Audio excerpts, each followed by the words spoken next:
Hello, English students!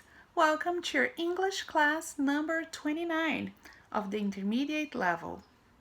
Okay, open your PowerPoints and go straight to slide number 2, where you're gonna find the difference between so and such. Então aqui, gente, essa matéria, nós temos a diferença entre o uso do so e do such. Toda essa matéria tem explicação em inglês, né? Normalmente eu deixo a explicação em português para vocês, mas de vez em quando eu vou colocar uma explicação em inglês para forçarem vocês um pouquinho. Mas aqui eu vou explicar para vocês em português da maneira mais simples possível, tá? Muito bem. Então o so, ele significa tão. O so a gente usa antes de adjetivos normalmente, ou então pode ser alguns advérbios também, tá? Mas principalmente adjetivos.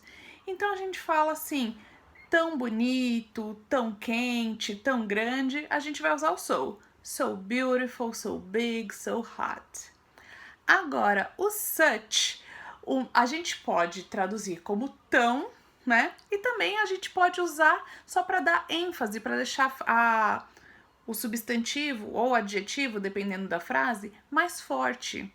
Então, a regra principal é que quando a gente usa o such, depois dele, não precisa ser necessariamente após, mas após dele tem que ter um substantivo. Então, por exemplo, ela é uma garota tão bonita. Em inglês, vocês sabem que o adjetivo vem na frente do substantivo, né? Então, por isso que o garota vai ficar lá no final da frase. E aí, nessa frase, caberia o such.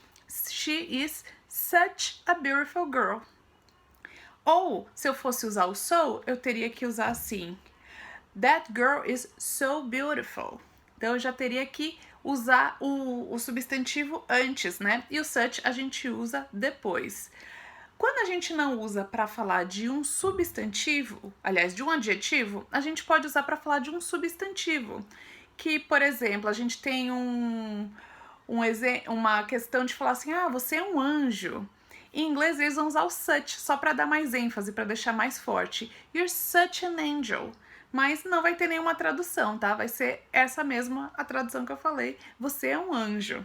Então, é assim que a gente usa o so e o such, tá? Então, aqui a gente tem uma explicação com alguns exemplos. Vamos dar uma olhadinha?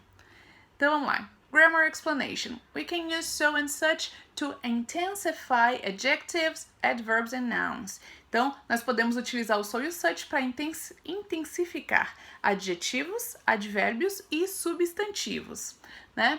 Aí a gente fala assim que você usa para deixá-lo mais forte, né? Então, quer dizer, não tá quente, tá tão quente. Então, eu tô dando uma ênfase, né? Tô dando uma força nesse adjetivo. Então, vamos ver aqui esses exemplos. Example number 1. It's so hot today. It's so hot today.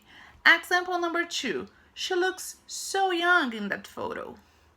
Example number 3. He walks so slowly. It's so annoying. Então, aqui nesse exemplo, no número 3, tem o exemplo de um advérbio, que é o slowly. Então, nem sempre é adjetivo, né? A gente também tem opções de usar como advérbio. E aí o annoying já é um adjetivo, né? Irritante, chato. E aqui tá falando também quando a gente tá usando na forma comparativa, né? A gente usa o so much more, né? Então a gente quer dizer, é tão mais. E aí a gente vai usar o so much more, tá? Esses três juntos. Então, o primeiro exemplo que a gente tem aqui é They were so much more innocent when they were younger. Okay, they were so much more innocent. They were not more innocent. They were much more, so much more innocent. And example number 2. I work so much more quickly when I can concentrate. Okay? Então, aqui o quickly também é um advérbio, né? Não é adjetivo. Então, mais um exemplo aqui do uso do so depois, né? Aliás, antes de um advérbio. Ok, gente? Vamos lá, let's continue slide number 3. Então, quando a gente está falando de substantivos, né? Nouns. With a noun or an adjective, normally an adjective, we use such to make it stronger. Então, o exemplo que eu falei para vocês, né? Você é um anjo? tá aqui, ó, example number 1, you're such an angel, né? Você é um anjo. O such não vai ter tradução. Ele só vai deixar a frase mais forte, né? Mais ênfase, com mais ênfase. Example number 2, it's such a hot day today. Então, eu não falei que está tão quente, eu falei que é um dia quente. Então, tem um substantivo depois do adjetivo. Por isso que a gente usou o such. Se eu falasse it's so hot, né? Tá certo usar só o so. Agora eu tô dizendo que é um dia tão quente, aí eu vou dizer it's such a hot day. Se eu falasse it's so a hot day, totalmente errado, tá, gente? Se vier o substantivo depois, a gente tem que usar o such. Example number 3, it's such a waste of time. Such a waste of time. Ok? Então, muito bem. However, when we use much, many, little, few, and few with a noun, we use we use so to make it stronger. Então aqui tá falando que quando a gente quer usar as palavras many, little e few, a gente vai usar o so, não o such antes, né? Que eu quero dizer tantas, né? A gente vai usar so many, tanto, so much, tão pouco, so little, ok? Então, tão poucos, né? A gente vai usar, acompanhando essas palavrinhas, a gente vai usar sempre o so, ok? Então, vamos lá. Temos 2 exemplos aqui. Example number 1. There are so many people here. So many. Example number 2. We've had so little time. I've had so little time for myself this week. Ok? Então, so little time. Tão pouco. Alright? Então, quando for dizer tanto, tantas, tão pouco, tão poucos, esse tão vai ser sempre o so. Fechado? Ok, saying the result. We often use so and such with that to say the result of what the result of something is. Então aqui tá falando que quando a gente quer explicar o resultado de alguma coisa, a gente vai usar o so ou o such acompanhado do that. Então, a gente pode usar as duas maneiras, a gente só vai ter que formar a frase do jeito adequado para caber cada uma delas. Então, nós temos alguns exemplos aqui, olha só o primeiro exemplo. Example number 1. It was so cold that the water in the lake froze. It was so cold that the water in the lake froze. Então, so, depois o adjetivo, né, ou o advérbio, qualquer palavra que ele está, né, fortalecendo, né, deixando mais forte, e depois disso vai vir o that. Quando a gente está usando o such, aí vai vir o such mais o adjetivo, o substantivo, e aí que vai vir o that. Então, olha só esse exemplo. It was such a cold day that the water in the lake froze. Então, é importante, né, depois do such, tem que vir um substantivo, ok? Não tem jeito. E quando a gente está falando de so, a palavra seguinte normalmente vai ser um adjetivo, mas ela pode ser um advérbio também. Example number 2. He was such a good teacher that we all passed the exam. He was such a good teacher that we all passed the exam. E o outro exemplo é the teacher was so good that we all passed the exam.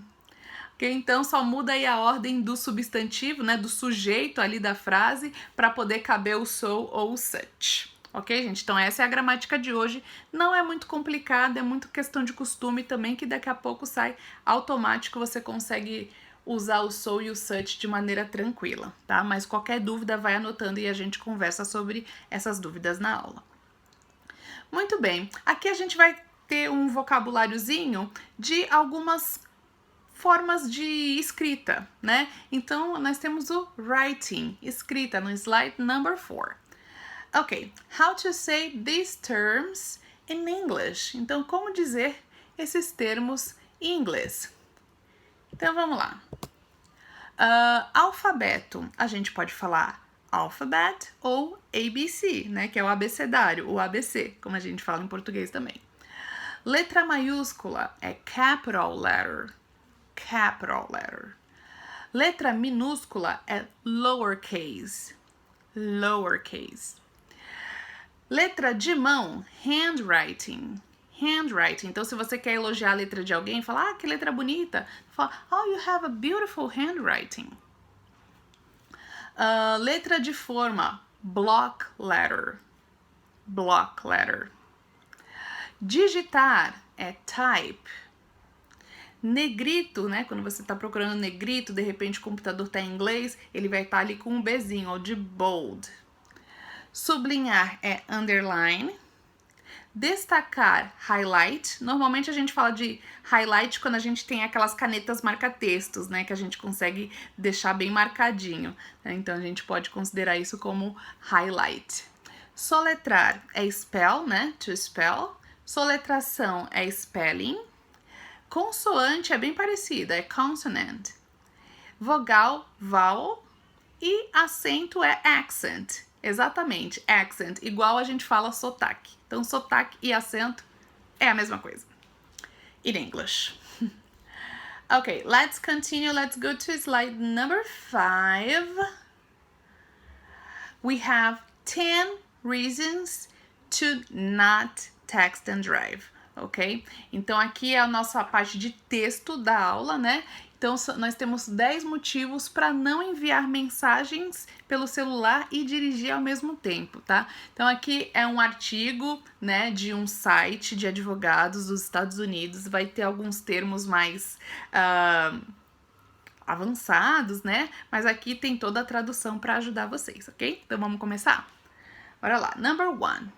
Distracted drives kill innocent victims.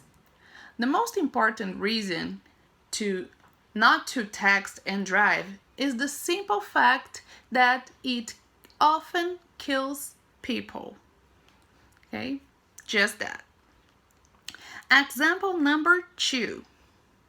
The state can charge you with homicide for texting and driving. Homicide, okay?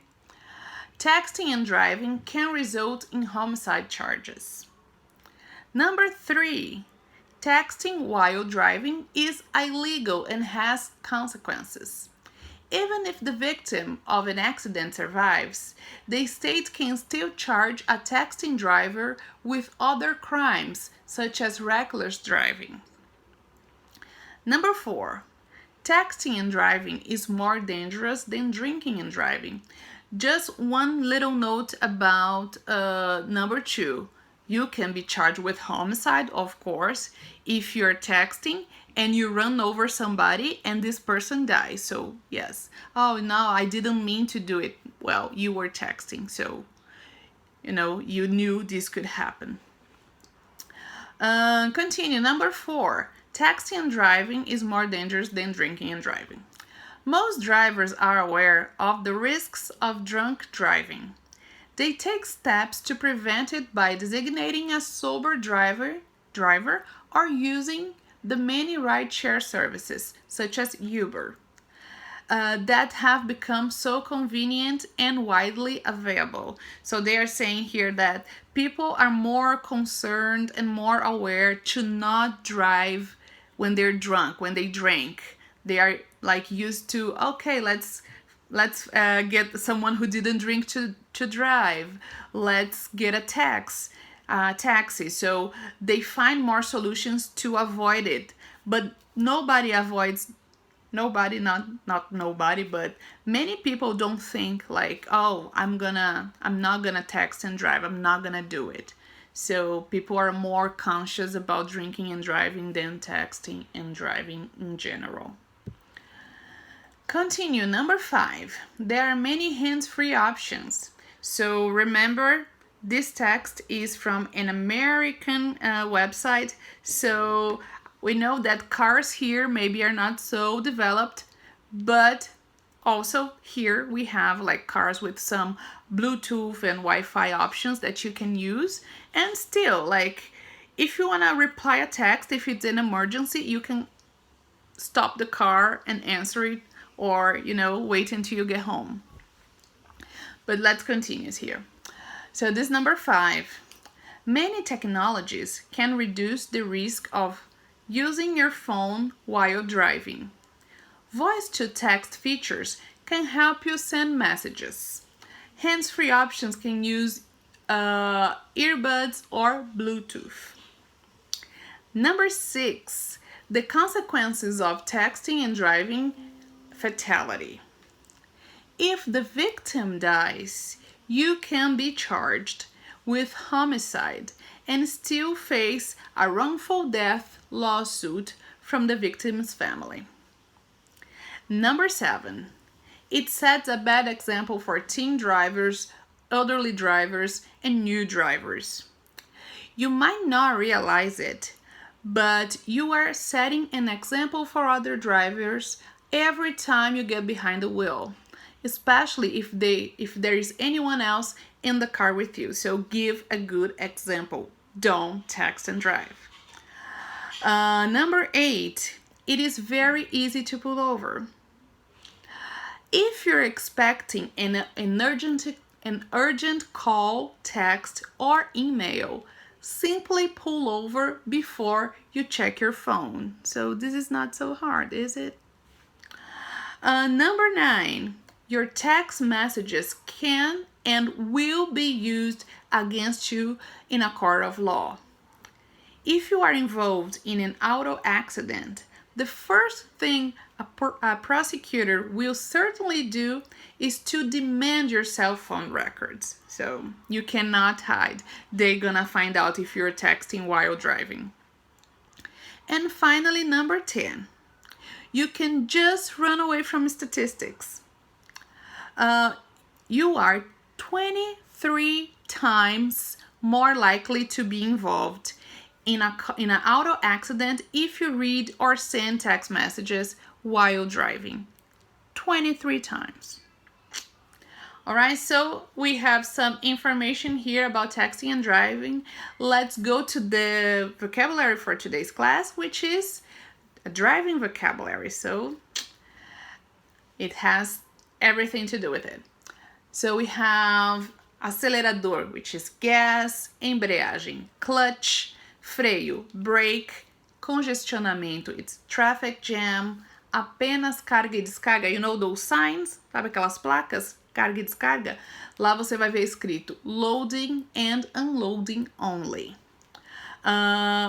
Buzina é honk, buzinar é to honk. Dar ré, reverse, encostar, pull over, estacionar, to park, meio fio, curb, multa de estacionamento, parking ticket. Então, se você estacionou no local errado, você toma uma multa de estacionamento, se chama parking ticket.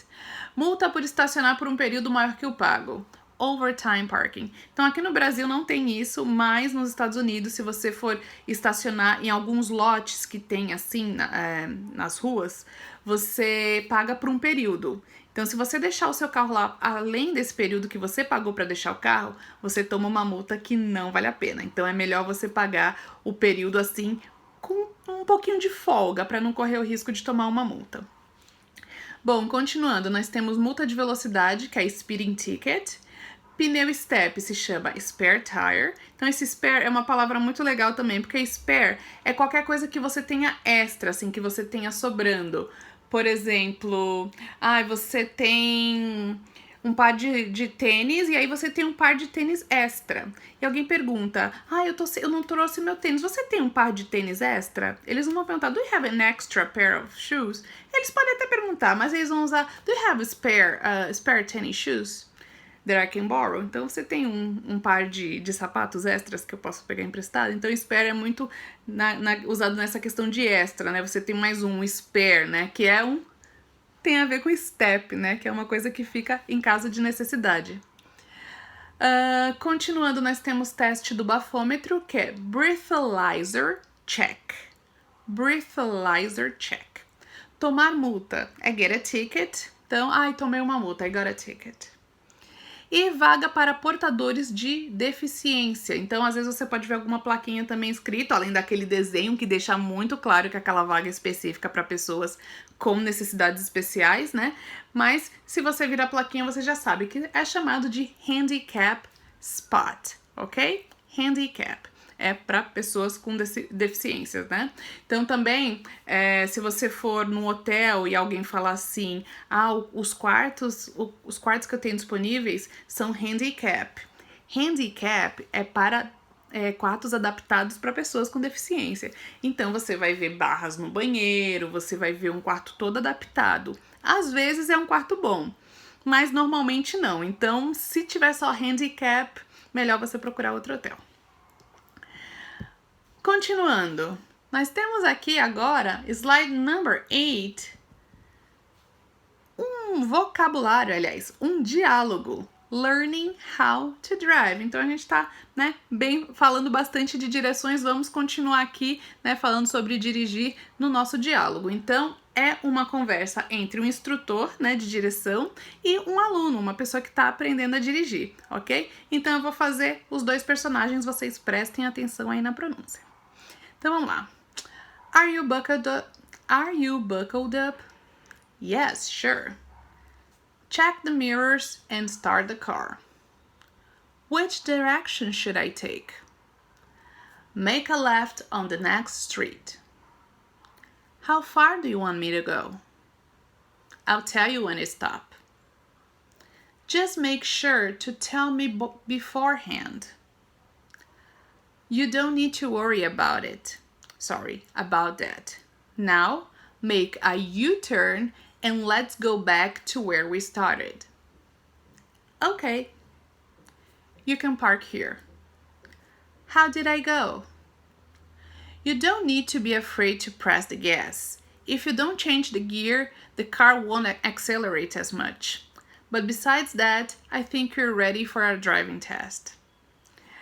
Muito bem, e por último nós temos o vocabulário do vídeo, que também é relacionado a aprender a dirigir, tá bom? É um vocabulário extenso, é um vídeo um pouco mais avançado, tá? É um inglês assim, que vocês vai exigir um pouco de vocês, mas é um inglês que é natural, é aquele inglês falado no dia a dia, é o que vocês vão encontrar quando as pessoas estiverem falando com vocês. Então, é diferente daqueles vídeos que eles são voltados para quem está estudando inglês. Esse vídeo é o inglês para quem fala, tá? Então, vejam, né, se vocês conseguem entender direitinho, tomem isso como um desafio, e se vocês entenderem, vocês já podem falar, nossa, eu tô muito bom de inglês. Ok? Gente, então essa é a aula de hoje. Qualquer dúvida, me avisem na aula ao vivo, tá bom? Façam suas notinhas e beijo, até a próxima!